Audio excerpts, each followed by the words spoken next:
பெரியவா சரணம். பெரியவா வானொலியின் மாலை நிகழ்ச்சிகள் ஆரம்பமாகின்றன. இன்றைய எமது நிகழ்ச்சிகள் நித்திய குரு பாதுகா பூஜா, ஸ்ரீ ரா கணபதி அவர்கள் எழுதிய புத்தகத்தின் ஒளிவடிவம், ஆன்மீக உரை, மகா பெரியவா மகிமை உபன்யாசம். பெரியவா சரணம். பெரியவா சரணம். அடுத்த நிகழ்ச்சி நித்திய குரு பாதுகா பூஜை. शुक्लां भरदरं विष्णुं शशिवर्णं चतुर्भुजं प्रसन्नवदनं ध्यायेत् सर्वविघ्नोपशान्तये। ममोपात्त समस्त दुरितक्षयद्वारा श्री परमेश्वर प्रीत्यर्थं गुरुप्रसाद सिद्ध्यर्थं गुरुप्रीत्यर्थं गुरुपादपूजाम् अद्य करिष्ये। गुरुर्ब्रह्मा गुरुर्विष्णुर्गुरुर्देवो महेश्वरः गुरुः साक्षात् परब्रह्म तस्मै श्रीगुरवे नमः। अपार करुणासिन्धुं ज्ञानदं शान्तरूपिणं श्रीचन्द्रशेखरगुरुं प्रणमामि मुदान्वहम्। सदाशिवसमारम्भां शङ्कराचार्यमध्यमाम् अस्मदाचार्यपर्यन्तां वन्दे गुरुपरम्पराम्. எல்லோரும் குருவை பெரிவாளை தியானம் பண்ணிண்டு அர்ச்சனை பண்ணுவோம். அஷ்டோத்திரம். பெரியவா அஷ்டோத்திரம் பல அஷ்டோத்திரங்கள் இருக்கு. அதுல எளிமையா சுலபமா எது இருக்கோ அதை நான் இப்ப சொல்றேன். எல்லோரும் இதை கேட்டுண்டே திருப்பி சொல்ல முடிஞ்சுவா சொல்லி சொல்லி பெரிவாளுக்கு பாதத்துல ஒவ்வொரு புஷ்பத்தை அர்ச்சனை பண்ணலாம். ओम श्री कांची कामकोटि पीठाधीश्वराय नमः. श्रीमत् चंद्रशेखरेन्द्र सरस्वती गुरुभ्यो नमः. संन्यासाश्रम शिखराय नमः. काषाय दंडधारिणे नमः. सर्वपीठापहारिणे नमः. स्वामिनाथ गुरवे नमः. करुणासागराय नमः. जगदाकर्षण शक्तिमते नमः. सर्वचराचर हृदयस्थाय नमः. ओम भक्त परिपालक श्रेष्ठाय नमः. धर्म परिपालकाय नमः. श्री जयेन्द्र सरस्वत्याचार्याय नमः. श्री विजयेन्द्र सरस्वती पूजिताय नमः. शिवशक्ति स्वरूपाय नमः. भक्ताभीष्ट प्रदायकाय नमः. ब्रह्मण्य पोषकाय नमः. ब्रह्म विष्णु शिवैक्य स्वरूपाय नमः. कांची क्षेत्रवासाय नमः. कैलाश शिखरवासाय नमः. स्वधर्म परिपोषकाय नमः. चातुर्वर्ण संरक्षकाय नमः.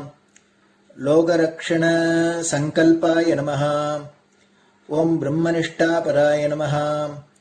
सर्वपापहराय नमः. धर्मरक्षक संतुष्टाय नमः. भक्तार्पितधन स्वीकर्त्रे नमः. सर्वोपनिषत् सारज्ञाय नमः. सर्वशास्त्रगम्याय नमः. सर्वलोक पितामहाय नमः. भक्ताभीष्ट प्रदायकाय नमः. ब्रह्मण्य पोषकाय नमः. नानाविध पुष्पार्चितपताय नमः. रुद्राक्ष क्रीडधारिणे नमः. भस्मोद्दोलित विग्रहाय नमः. सर्वज्ञाय नमः. सर्वचराचर व्यापकाय नमः. अनेक शिष्य परिपालकाय नमः. मनश्चाञ्चल्य निवर्तकाय नमः. अभयहस्ताय नमः. भयापहाय नमः. यज्ञपुरुषाय नमः. यज्ञानुष्ठान रुचिप्रदाय नमः. यज्ञसम्पन्नाय नमः. यज्ञसहायकाय नमः.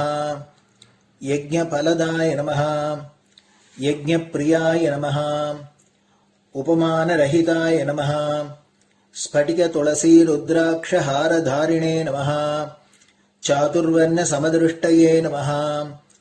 ऋग्यजुस्साम अथर्वणादि चतुर्वेद संरक्षकाय नमः.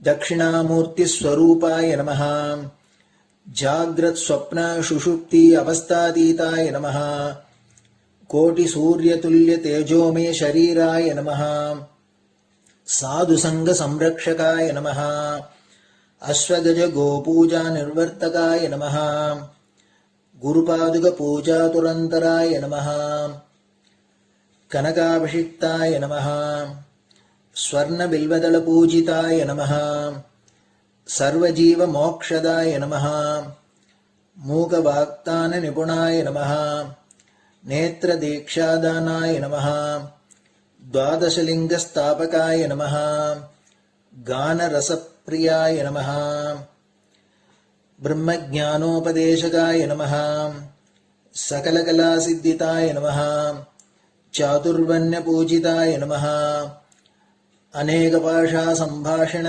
कोविताय नमः अष्टसिद्धिप्रदायकाय नमः ओम श्री शारदामठसुस्थिताय नमः नित्यान्नदानसुप्रीताय नमः प्रार्थनामात्रसुलभाय नमः पादयात्राप्रियाय नमः नानाविधमतपण्डिताय नमः श्रुतिस्मृतिपुराणज्ञाय नमः देवयक्षकिन्नरकिंपुरुषपूज्याय नमः श्रवणानन्दकरकीर्तये नमः दर्शनानन्दाय नमः अद्वैतानन्दभरिताय नमः अव्याजकरुणामूर्तये नमः शैव वैष्णवादिमान्याय नमः श्रीशङ्कराचार्याय नमः दण्डकमण्डलोहस्ताय नमः वीणामृदङ्गसकलवाद्यनाथस्वरूपाय नमः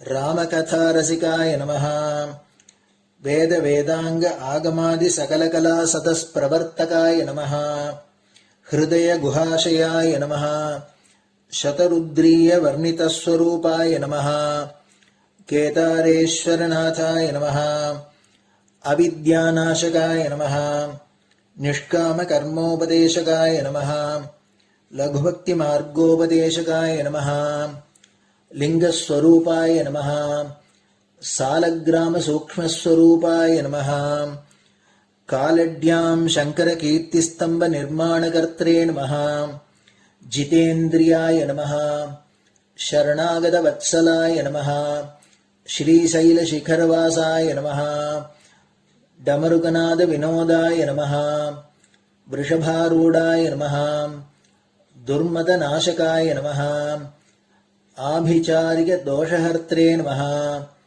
मिताहाराय नमः मृत्युविमोचकशक्त्याय नमः श्रीचक्रार्चनतत्पराय नमः दासानुग्रहकारकाय नमः अनुराधानक्षत्रजाताय नमः सर्वलोकख्यातशीलाय नमः वेङ्कटेश्वरचरणपद्मषट्पदाय नमः श्री महात्रिपुरसुन्दरी समेत श्री चन्द्रमौलीश्वर पूजाप्रियाय नमः श्रीमच्चन्द्रशेखरेन्द्र सरस्वती सद्गुरु परब्रह्मणे नमः गुरुभ्यो नमः परमगुरुभ्यो नमः परमेष्टिगुरुभ्यो नमः परात्परगुरुभ्यो नमः गुरुपरम्पराभ्यां नमः गुरुपादुकाभ्यां नमो नमः. அடுத்தது ஊதுபத்தி இருந்தா அதை காமிச்சு தூபம், நெய் தீபம் இருந்தா காமிச்சு அதை நெய் தீபம் தீபம் காமிச்சுட்டு நைவேத்தியம் வெத்தலைப்பாக்கு பழம் இதுலேருந்து ஆரம்பிச்சு அவளுக்கு எது சௌரியமோ அதுபடி நைவேத்தியம் பண்ணலாம். அதுக்கு அடுத்தது கற்பூர ஹாரத்தி பண்ணி எல்லோரும் பிரதட்சிண நமஸ்காரம் பண்ணி பெரியவாள்கிட்ட பிரார்த்தனை பண்ணிண்டு எல்லோரும் க்ஷேமமா இருக்கணும், லோகம் பரம மங்களமா சௌக்கியமா இருக்கணும், எல்லோரும் வியாதி வெக்க இல்லாத ஆயுராரோக்கிய ஐஸ்வர்யத்தோட சாந்தம் அமைதியோட ஞான வைராக்கியத்தோட எல்லோரும் நல்லவர்களாயிருந்து நன்மையை அடையணும்னு பிரார்த்தனை பண்ணி இந்த பூஜையை தினம் செய்யலாம். குரு பிரம்மா குருர் விஷ்ணுர் குருர் தேவோ மகேஸ்வரः குரு சாட்சாத் பரபிரம்ம தஸ்மை ஸ்ரீ குரவே நமஹ. அபார கருணா சிந்தும் ஞானதம் சாந்தரூபிணம் ஸ்ரீ சந்திரசேகர குரும் பிரணமாமி முதான்வகம். சதாசிவசமாரம்பாம் சங்கராச்சாரிய மத்யமாம் அஸ்மதாச்சாரிய பர்யந்தாம் வந்தே குரு பரம்பராம். குரு பாத பூஜை நிறைவடைஞ்சது. பெரியவா சரணம். பெரியவா சரணம். பெரியவா வானொலியில் நேயர்கள் அடுத்து கேட்க இருப்பது ஸ்ரீ ரா கணபதி அவர்கள் எழுதிய புத்தகத்தின் ஒளி வடிவம். அளிப்பவர் ஸ்ரீமதி உமா சங்கர் அவர்கள். தேனினும் இனிய சொல்லான் தீச்சுடர் மேனி கொண்டான் ஊனுயிர்க்குயிரதான ஒன்றினைக் கலந்து நின்றான் ஏனினிக் கவலை நெஞ்சே இன்றுனக் அருள் செய்தான் இஞ்ஞானவான் காமகோட்டி நாதனை நம்புவோமே. ஜெய ஜெய சங்கர, ஹரஹர சங்கர.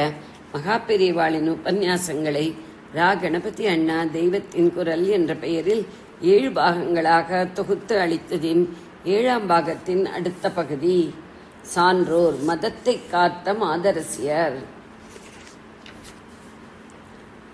திலகவதியார் இதில் எவ்வளவு தீவிரமாக தவித்திருக்க வேண்டும் என்பது சாக்ஷாத் சிவபெருமானே அவளுடைய சொப்னத்தில் பிரசன்னமானதிலிருந்து தெரிகிறது. கனவில் ஈஸ்வரன் வந்து, கவலைப்படாதே அம்மா, போன ஜென்மாவில் உன் தம்பி பண்ணின தபஸில் கொஞ்சம் குறை ஏற்பட்டதால் தான் இப்போது பரமதம் சேர்ந்திருக்கிறான். அந்த கர்மா தீருவதற்காக அவனுக்கு சூளை நோயை தண்டனையாக கொடுத்து அதன் வழியே அவனை என்னிடம் திருப்பிக் கொள்வேன் என்று வாக்கு கொடுத்தார். சூளை நோய் என்பது ஒரு வயிற்று உபாதி. குடலை முறுக்கி பிழிந்து வலியெடுக்கும். பிழிந்தால்தானே அழுக்கு கர்மா போகும். தர்மசேனர் சூளை நோயில் அவஸ்தைப்பட்டார். அவரோடு கூட இருந்த சமணர்கள் என்னென்னவோ வைத்தியம் மாந்திரீகம் எல்லாம் பண்ணியும் பிரயோஜனமில்லாமல் போயிற்று. பிராணனே போய்விடும் போல துடித்துக் கொண்டிருந்த தர்மசேனருக்கு அக்காவை பார்க்க வேண்டும் என்று ரொம்பவும் ஆசையாயிற்று. அவளிடத்தில் அவருக்கு மிகவும் பாசம். மதம் மாறினது அவளுக்கு பிடிக்காது என்றே இத்தனை காலம் அவளை பார்க்காமல் இருந்தார். இப்போது உயிரே போகிறது என்கிற போது கண்ணை மூடும் முன் அவளை பார்க்க வேண்டும் என்று தோன்றவே அவளுக்கு ஆள் அனுப்பினார். இவருக்கு அவளிடம் இருந்ததை விட அவளுக்கு இவரிடம் வாஞ்சை ஜாஸ்தி. இவருக்காகத்தான் அவள் தன் உயிரை விடாமல் வைத்துக் கொண்டதே. ஆனாலும் இப்போது ஆள் வந்து செய்தி சொன்னதும் அவள் என்ன பண்ணினாள்? தம்பியிடமிருந்த அபிமானத்தையும் விட அதிகமாக அவளுக்கு மதாபிமானம் இருந்தது. அதனால் உயிருக்குயிரான தம்பி உயிருக்கு மன்றாடிக் கொண்டிருந்த அந்த சமயத்திலும் அவள் மனசை கல்லாக்கி கொண்டு, ஜைன வேஷத்தில் இருக்கிற என் தம்பியை நான் பார்க்க மாட்டேன், அவன் இருக்கிற சமணப்பள்ளிக்குள் கால் எடுத்து வைக்கவும் மாட்டேன் என்று சொல்லி அனுப்பிவிட்டாள். நம்முடைய ஸ்திரீகளுடைய மதப்பற்று எப்படிப்பட்டது என்று இங்கே பெரிய புராணத்தின் வாயிலாக தெரிந்து கொள்கிறோம். தர்மசேனருக்கு தாங்கள் செய்த மந்திர தந்திரம் வைத்தியம் எதுவும் பலிக்காமல் போனதும் பாடலிபுத்திரத்து சமணர்கள் இவரால் நம் பெயர் கெட்டுவிடப் போகிறதே என்று அவரை கைவிட்டு விட்டார்கள். திருவதிகைக்கு அவர் அனுப்பியிருந்த ஆள் திரும்பி வந்து திலகவதி வர மறுத்துவிட்டாள் என்று சொன்னான். மருள் நீக்கியாரை நடுவே மூடி தர்மசேனராக்கி இருந்த மருளும் நீங்குவதற்கு காலம் வந்தது. அக்காவின் காலில் போய் விழுந்து விடுவோம் என்று அவருக்கு தோன்றியது. ஜைன வேஷத்தில் தன்னை பார்க்க அவள் சகிக்க மாட்டாள் என்பதால் அதுவரை உடுத்தி கொண்டிருந்த பாயை அவிழ்த்து வேஷ்டி கட்டிக்கொண்டு மயில் பீலியையும் போட்டுவிட்டு திருவதிகைக்கு போனார். அங்கே தபஸ்வினியாக உட்கார்ந்திருந்த அக்காவை நமஸ்காரம் பண்ணி, இந்த சூளை நோயின் சித்திரவதை தீர நீதான் கதி என்றார். அன்பு மனஸ்கொண்ட அவளுக்கு உள்ளம் உருகிவிட்டது. வயிற்று வலி நிவிருத்திக்காகவும் அதைவிட நாஸ்திக நிவிருத்திக்காகவும் திருநீறு தருகிறேன் என்று சொல்லி பஞ்சாட்சரத்தால் மந்திரித்து விபூதி கொடுத்தாள். மத கொள்கை எப்படி வேண்டுமானாலும் போகட்டும், வியாதி தீர்கிறதென்றால் சரி என்று குழந்தையை மசூதிக்கு தூக்கி கொண்டு போய் ஊதிக்கொண்டு வருகிறோம் அல்லவா? இவரோ இன்னும் பக்குவப்பட்டவர். அக்காள் கொடுத்த விபூதியை பயபக்தியோடு உடம்பு முழுக்க பூசிக்கொண்டார். சூலை தீர சூலபாணிதான் கதி என்று தம்பியை அழைத்து கொண்டு கோயிலுக்கு போனாள் திலகவதி. அங்கே வயிற்று வலி ஒரு பங்கு என்றால் பரமதத்துக்கு போனோமே என்ற பச்சாத்தாபம் அதை போல பல மடங்கு மனசில் வேதனை தர மருள் நீக்கியார் போய் மனசார மன்னிப்பு வேண்டினார். பச்சாதாபப்பட்டு விட்டால் ஈஸ்வரானுகிரகம் கிடைத்துவிடும். அப்படி மருள் நீக்கியாருக்கு கிடைத்த ஈசன் அருளினாலேயே தமிழ் தேசத்துக்கும் மகா பாக்கியம் கிட்டிற்று. அவருக்கு ஸ்தோத்திரம் பாடும் சக்தி வந்து கூற்றாயினவாறு விளக்ககில்லீர் என்று பதிகம் பாடி விண்ணப்பிக்க ஆரம்பித்து விட்டார். அவருக்கு வந்த பெரிய கஷ்டத்திலிருந்தே நமக்கெல்லாம் தேவாரம் கிடைக்க பண்ணிவிட்டான் பகவான். சூலை நோய் இருந்த இடம் தெரியாமல் மறைந்தது. அப்போது அவர் செய்த பதிகத்தை கேட்டு மெச்சிய திருவதிகை வீரட்டானேஸ்வரர் அவருக்கு நாவுக்கரசர் பாகீசர் என்ற புதுப்பெயரை வைத்து கடல் மடையாக அன்றிலிருந்து அநேகம் தேவாரங்களை பாட அருள் பண்ணினார். அவருக்கு அப்பர் என்று பெயர் வைத்தது ஞானசம்பந்த மூர்த்திகள். இது பிற்பாடு நடந்த சம்பவம். இதற்கு முந்தி பாதிரிப்புலியூர் ஜைனர்கள் தங்களுடைய தர்மசேனர் ஈஸ்வரானுகிரகத்தால் சூலை தீர்ந்து உடனே ஈஸ்வர பக்தியை எங்கேயும் பரப்பக்கூடிய தேவாரங்களை பாட ஆரம்பித்து விட்டார் என்று அறிந்ததும் தங்கள் மதத்துக்கு ஆபத்து வந்துவிட்டது என்று பயந்து மகேந்திரவர்ம பல்லவனிடம் போய் ஏதோ இல்லாததும் பொல்லாததுமாக கோள் சொன்னார்கள். அதை கேட்டுக்கொண்டு அவனும் திருநாவுக்கரசர் சுவாமிகளை சுண்ணாம்பு களவாய்க்குள் தள்ளினான். அங்கேயும் ஈஸ்வரனின் பாத கமலங்களை அவர் ஸ்மரித்து கொண்டிருக்க காலவாயே ஏர் கண்டிஷன் பண்ணின மாதிரி ஆகிவிட்டது. சுஸ்வரமான வீணாகானத்தையும் ஸ்வச்சமாக ஜிலு ஜிலுவென்று வீசுகிற சந்திரிகையையும் மந்த மாருதத்தையும் வசந்த காலத்தின் மாதூரியத்தையும் வண்டுகள் ரீங்காரம் செய்கிற ஒரு குளிர்ந்த தடாகத்தின் இனிமையையும் ஒன்றாக சேர்த்து அனுபவித்தால் எத்தனை இன்பமாயிருக்குமோ அப்படிப்பட்ட பரமேஸ்வர பாதார இந்த அனுபவத்தை அந்த கொதிக்கிற களவாய்க்குள் தாம் அனுபவிப்பதாக அவர் ஆனந்தமாக பாடினார். மாசில் வீணையும் மாலை மதியமும் வீசு தென்றலும் வீங்கிள வேனிலும் மூசு வண்டரை பொய்கையும் போன்றதே ஈசன் எந்தை இணையடி நீழலே. தன் தண்டனை அவரை ஒன்றும் பண்ணவில்லை என்றதும் ராஜாவுக்கு இன்னும் கோபம் வந்தது. அவருக்கு விஷம் கொடுக்க பண்ணினான். அப்புறம் யானையை விட்டு இடரப் பண்ணினான். எதனாலும் அவரை பாதிக்க முடியவில்லை. அப்புறம் கல்லிலே அவரை கட்டி சமுத்திரத்திலே கொண்டு போய் போட பண்ணினான். சொட்டுணை வேதியன் என்று அப்போதுதான் அவர் தேவாரம் பாடினார். அவனுடைய அருள் துணை சமுத்திரத்தில் கல்லை கட்டி இறக்கின போதும் காப்பாற்றாமல் விடாது என்று கானம் செய்தார். சொற்றுணை வேதியன் சோதிவானவன் பொற்றுணை திருந்தடி பொருந்த கைதொழ கட்டுணை பூட்டி ஓர் கடலிற் பாய்ச்சினும் நற்றுணையாவது நமச்சிவாயவே. இப்படி பஞ்சாட்சரத்தின் துணையை நம்பி இவர் ஜபித்துக் கொண்டிருக்க சிவபெருமான் அருளில் அந்த கல் தூணே தெப்பமாக மிதந்து வந்து கரையிலே அவரை ஒதுக்கியது. இப்போதும் அந்த இடத்துக்கு கரையேற விட்ட குப்பம் என்று பெயர் இருக்கிறது. இதுவும் திருப்பாப்புலியூர் கிட்ட உள்ளதுதான். இந்த அற்புதத்தை பார்த்ததும் மகேந்திரவர்மாவுக்கு கண் திறந்தது. அவனும் ஜைன மதத்தை விட்டு வைதிக மதத்துக்கு திரும்பிவிட்டான். ராஜா வைதிக சமயத்துக்கு வந்ததும் பல்லவ ராஜ்யம் முழுதும் வேத நெறி தழைத்தோங்க ஆரம்பித்து சமணம் பௌத்தம் முதலிய புற சமயங்கள் மங்க ஆரம்பித்தன.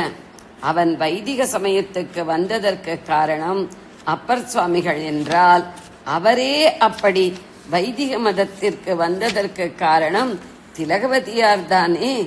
அப்பரால் நடந்த மகா பெரிய மதத்தொண்டுக்கு திலகவதியார் தான் வித்து. ஜெய ஜெய சங்கர, ஹரஹர சங்கர. பெரியவா சரணம். இந்நிகழ்ச்சியின் அடுத்த பகுதி நாளை மாலை இதே நேரத்தில் ஒளிபரப்பாகும். பெரியவா சரணம். பெரியவா சரணம். பெரியவா வானொலியில் நேயர்கள் அடுத்து கேட்க இருப்பது திரு கவிக்கண்ணன் அவர்களின் ஆன்மீக உரை. பெரியவா சரணம். ராம் ராம். ஸ்ரீ குருப்யோ நமः. ஜெய ஜெய சங்கர, ஹர ஹர சங்கர. பெரியவா வானொலி நேயர்கள் அனைவருக்கும், மகா பெரியவாவுடைய பக்தர்கள் அனைவருக்கும் அடியேன் கவிக்கண்ணனின் அன்பு கலந்த நல்வாழ்த்துக்கள். ராம் ராம். ஜெய ஜெய சங்கர, ஹர ஹர சங்கர. ஸ்ரீ குருப்யோ நமः.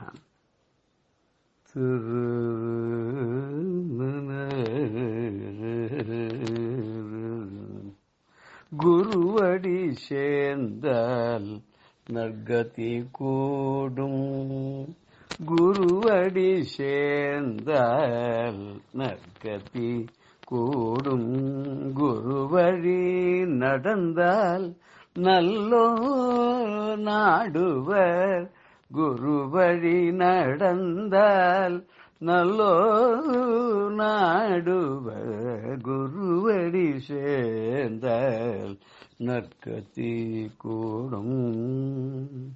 குருவழி கிடைத்தால் கோட்டி நன்மையாம். குருவழி கிடைத்தால் கோட்டி நன்மையாம்.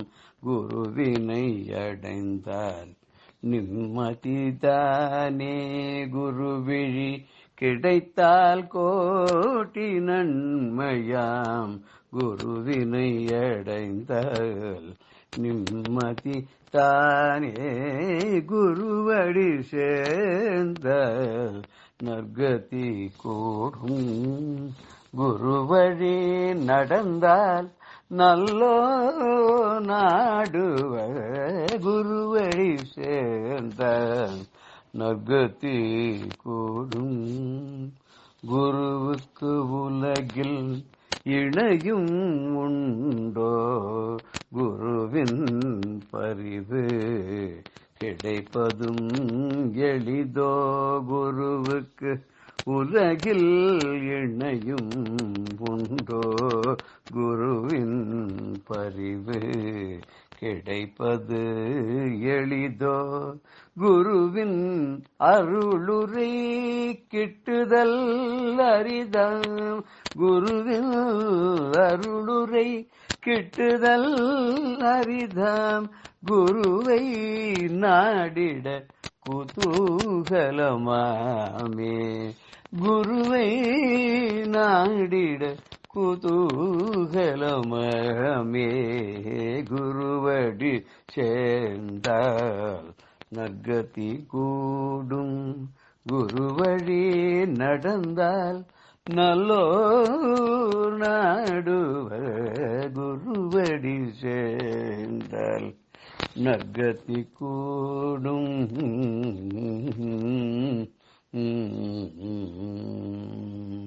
குருவனுடைய திருவடியை நம்ம சேர்ந்தோன்னா நமக்கு நல்ல கதி தானா கூடி வருமா. அவர் வழியில் சொன்னபடி நடந்தோன்னா, அந்த வழிப்படி நாம் நடந்தோம்னா நமக்கு நல்லவர்கள்லாம் நம்மளை தேடி வருவாளாம். அந்த குருனுடைய பார்வை கிடைச்சுடுதுன்னா கோடி நன்மை பெருகுமா நமக்கு. அந்த குருவினை அடைஞ்சால் நமக்கு நிம்மதி தானே. கஷ்டங்கள்லாம் தீர்ந்து, குறைகள்லாம் தீர்ந்து, நன்மைகள்லாம் பெருகினா நமக்கு நிம்மதி தானே. இந்த குருவுக்கு உலகில் யாராவது இணைய சொல்ல முடியுமா? இப்படிப்பட்ட அருள் தரக்கூடிய கற்பக விருட்சமாக காமதேனுவாக வழங்கக்கூடிய குருவுக்கு இணையாக யாராவது சொல்ல முடியுமா? அந்த குருவனுடைய பரிவு நமக்கு கிடைக்கிறதுங்கிறது கூட அவ்வளவு எளிசா, அப்படி சுலபமா கிடைச்சிடுமா? பாக்யவந்தோ லபந்தே இல்லையா? குருவனுடைய அருளுரை கிடைக்கிறதும் ரொம்ப அரிது, அவருடைய பரிவு கிடைக்கிறதும் அறிவு, அருள் கட்டாட்சம் கிடைக்கிறதும் ரொம்ப அரிது. இத்தனையும் நமக்கு கிடைச்சுட்டோம்னா, நம்ம அவரை நாடி போயிட்டு இத்தனையும் அடைஞ்சிட்டோம்னா நமக்கு அப்புறம் வாழ்க்கையில குதூகலம் தானே இல்லையா? பின்ன இப்படி அவரே சரணம்னு அடைஞ்சு அவரே நம்பி இருந்த வாழ்க்கை எத்தனை பேருக்கு வாழ்க்கையில எவ்வளவு நல்லது நம்ம சொன்னதெல்லாம் எல்லாம் கிடைச்சிருக்கு தெரியுமா? ஒரு பக்தர் அவருக்கு ரொம்ப நாளா ரொம்ப ஆசை, பெரியவா மடத்திலேயே போய் இருந்து கைங்கரியம் பண்ணணும். கைங்கரியம் பண்ணிட்டு அப்படியே சன்னியாசாசிரமத்தை ஸ்வீகரணம் பண்ணிட்டு மடத்தோட இருந்துடணும், நல்ல கத்தி அடையணும்னு. நார்மலா நம்ம வீட்டுல எல்லாம் என்ன சன்னியாசம் வாங்கிக்கிறேன்னா, யார் சன்னியாசம் வாங்கிக்க போவா? ரொம்ப கஷ்டம் தாங்காத இருக்கிறவா, சமாளிக்க முடியாதவா, வீட்டுல தொல்லையா இருக்கிறவா, இவெல்லாம் தான் இதுல இருந்து தப்பிச்சுக்கிறதுக்காக சன்னியாசம் வாங்கிக்கிறேன்னு சாதாரணமா சொல்லுவா. அப்படி சன்னியாசம் வாங்கிக்கிறது அவ்வளவு சுலபம் கிடையாது. யாரோ ஒருத்தர் போய் பெரியவாட்ட கேட்டாலாம், நான் ஆசிரமம் வாங்கிக்கலான் இருக்கேன். ஆசிரமம்னா சன்னியாசாசிரமம், ஆசிரமம் வாங்கிக்கலான் இருக்கேன் பெரியவா. பெரியவா சொல்லாது, ஆசிரமம்டானாலாம். ஆசிரமம் ரொம்ப சிரமம்னாலாம். இந்த பக்தருக்கு ரொம்ப ஆசை, ஆனா அவருக்கு நடக்கவே இல்லை. சரி, ஒரு சமயம் ஒரு மாதிரி ஒரு 60 வயசு கிட்டத்தட்ட ஆச்சு, போலாமான்னு யோசனை பண்ணிட்டு இருந்தா அவருக்கு வலது கையில ஒரு கட்டி வந்துடுச்சு. கட்டி அது என்னன்னே தெரியல, என்ன கட்டின்னு தெரியல, அது புற்று நோயா இருக்குமா என்னன்னு புரியல. என்ன வைத்தியம் பண்ணி பார்த்தா சரியா வரல. கடைசியில வைத்தியர்கள்லாம் என்ன சொல்லிட்டான்னா, ரொம்ப முத்தி போயிடுத்து, இந்த கையை எடுக்கணும் தான் போல இருக்கு அப்படின்ட்டா. உடனே அவ எல்லாரும் பயந்து போயிட்டா, ஆத்துக்காரி பொண்கள் எல்லாரும் பயந்து போயிட்டா.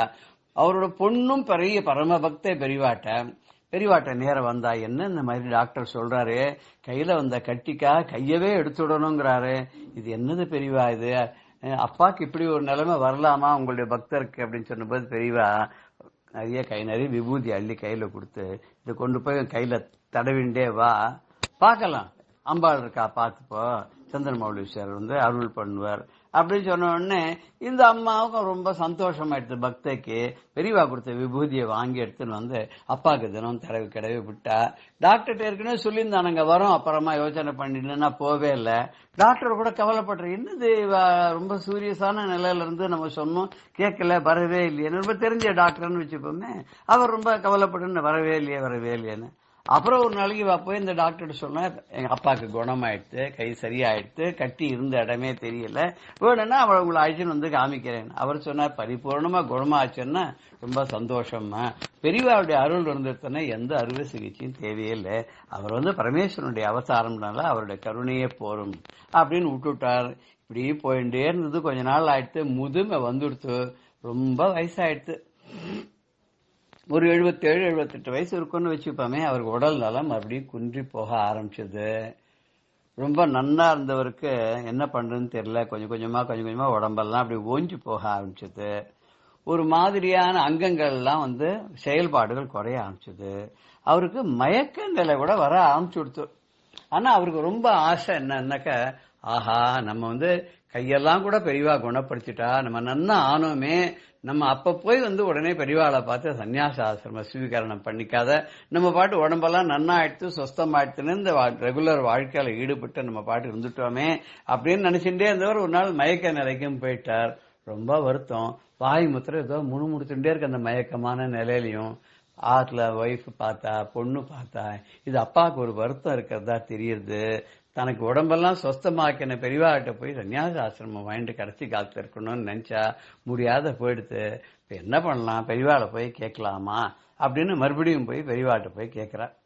அங்க போனோடனே பெரியவா விசாரிக்கிற, எப்படி இருக்கார், கையெல்லாம் நன்னா ஆயிடுத்தா, தன் வேலையை தானே பாத்துக்கிறாரா, நடமாடின்னு இருக்காரா, பேசுறாரா, சாப்பிடுறாரா, வைத்தியம் எல்லாம் பண்ணிக்கிறாரா, எல்லாம் விசாரிச்சா பெரியவா. எல்லாம் பண்ணா. அப்போ பெரியவாட்ட கேட்டாலாம், இந்த மாதிரி அப்பாவுக்கு ஒரு கிட்டத்தட்ட ஓழ்ச்சி போயிடுத்து, உடம்பெல்லாம் எத்தனை நாள் இருப்பார்னு கூட தெரியாத மாதிரி இருக்கு, மயக்க நிலைக்கு வேற வந்துட்டார் அவர், என்ன பண்றதுன்னு தெரியல. ஆனா அவருக்கு ரொம்ப தீராத ஒரு ஆசை ஒன்று இருந்தது, பெரியவாட்ட சன்னியாச ஆசிரம ஸ்வீகரணம் பண்ணிக்கணும்னு. எங்களுக்கெல்லாம் கூட அவருடைய ஆசையை கெடுக்கிறதுக்கு அப்படி நாங்க தடையா இருக்கணும்னு நாங்க நினைக்க மாட்டோம், அதனால பெரியவா கருணை பண்ணணும்னு. பெரியவா சொன்னா, அவனுக்கு சன்னியாசம் நான் முன்னாடியே கொடுத்துருப்பேன், அவனுக்கு கை அங்கஹீனமா போயிடுத்துன்னு சொன்னாக்க அங்கஹீனமா ஆளுக்கு சன்னியாசம் கொடுக்க மாட்டேனா, அதனால்தான் அம்பாளுடைய கருணையெல்லாம் அவனுக்கு குணமாகணும்னு நானும் பிரார்த்தனை பண்ணிட்டேன். அவனுக்கு எல்லாம் குணமாச்சு, கையெல்லாம் சரியாச்சு, எல்லாம் ஆயிட்டான். நான் ஒருவன் பார்த்துட்டு இருந்தேன், அவன் வரவே இல்லை. இப்ப அவனுக்கு அந்த மாதிரி ஒரு குறையோட அவன் போகப்படாது இல்லையா. சரி, நீங்க எல்லாம் போங்கோ, போனா அவனுக்கு நினைவு வந்துடும், கொஞ்சம் ஓரளவுக்கு எல்லாம் புரியும், எல்லாம் ஆகும். அவனுக்கு நினைவு இருக்கும்போது நம்ம இடத்துல இருந்து அனுப்பிச்சு அவருக்கு சன்னியாசாசிரமம் கொடுக்கறதுக்கு ஏற்பாடு பண்றேன்னு சொல்லி சொன்னபடியே பெரியவா மடத்திலேருந்து எல்லாரையும் அனுப்பிச்சு வச்சு என்னென்ன அதுக்காக கர்மாக்கள் காரியங்கள் நான் பண்ணணுமோ சன்னியாசாசிரம ஸ்வீகரணத்துக்கு அத்தனையும் பண்ணி அவருக்கு ஒரு ஆபத் சன்னியாசத்தை கொடுத்து அவர் மனசு கோணாம மனசு கஷ்டப்படாத தான் விரும்பியபடியே சன்னியாச ஆசிரமத்தை ஸ்வீகரிச்சு கொண்டு கொஞ்ச நாளைக்கு இருந்துட்டு அப்படியே ஒரு நல்ல கத்தி அடைஞ்சாராம். அவர் சன்னியாசாசிரமத்துக்கு அப்புறம் அவருக்கு அந்த பிரஜையோட தான் இருந்திருக்கார். பிரஜையோடையே இருந்து மகாபெரிவாளையா நினைச்சுட்டு இருந்து அவருக்கு நன்றி சொல்லி தினந்தோறும் அவரை வழிபட்டு பெரியவா சொல்லி கொடுத்த என்ன அதுக்கு உண்டான என்ன ஜபங்கள்லாம் பண்ணணுமோ அதெல்லாம் படுத்துட்டே பண்ணிட்டு இருந்து ஒரு நாளைக்கு அவர் இந்த தேகத்தை விட்டுட்டு சித்தி அடைஞ்சுட்டார். எப்படி சித்தி அடைஞ்சார்? ஒரு சுவாமிகளா சித்தி அடைஞ்சார். அதுவும் பெரியவாளுடைய கருணையினால, பெரியவாளுடைய ஆசியோட, பெரியவாளால் அனுகரிக்கப்பட்டு அந்த ஒரு ஸ்ரீமடத்தினுடைய ஒரு சன்னியாசியாக அவர் சித்தி அடைஞ்சார், நல்ல கதி அடைஞ்சார். அதனால பெரியவாளை சரணம்னு அடைஞ்சுட்டாக்க பெரியவா எப்பவுமே கைவிடுறதில்லை. மனோரதத்தை கண்டிப்பாக நியாயமான கோரிக்கையா இருந்தா பெரியவா தீர்த்து வைப்பான்றதுக்கு இது ஒரு உதாரணமா தெரியுது இல்லையா? ஜெய ஜெய சங்கர ஹர ஹர சங்கர ஸ்ரீ குருபியோ நமஹ. ராம் ராம். பெரியவா சரணம். இந்நிகழ்ச்சியின் அடுத்த பகுதி நாளை மாலை இதே நேரத்தில் ஒளிபரப்பாகும். பெரியவா சரணம். பெரியவா சரணம். அடுத்த நிகழ்ச்சி மகா பெரியவா மகிமை உபன்யாசம். வழங்குபவர் பிரம்மஸ்ரீ கணேச சர்மா அவர்கள்.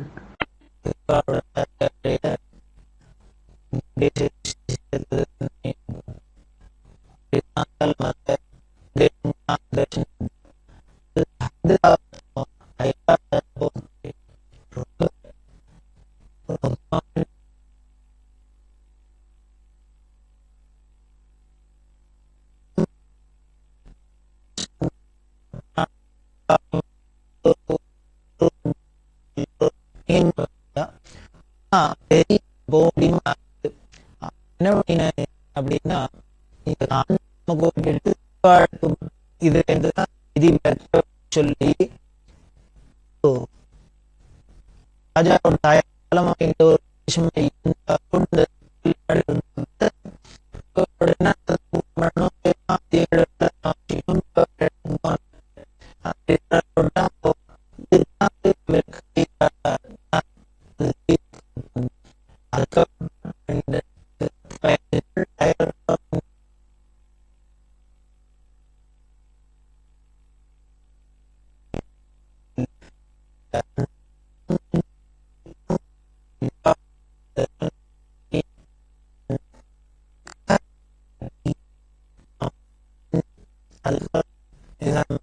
அவரோட மரியாதை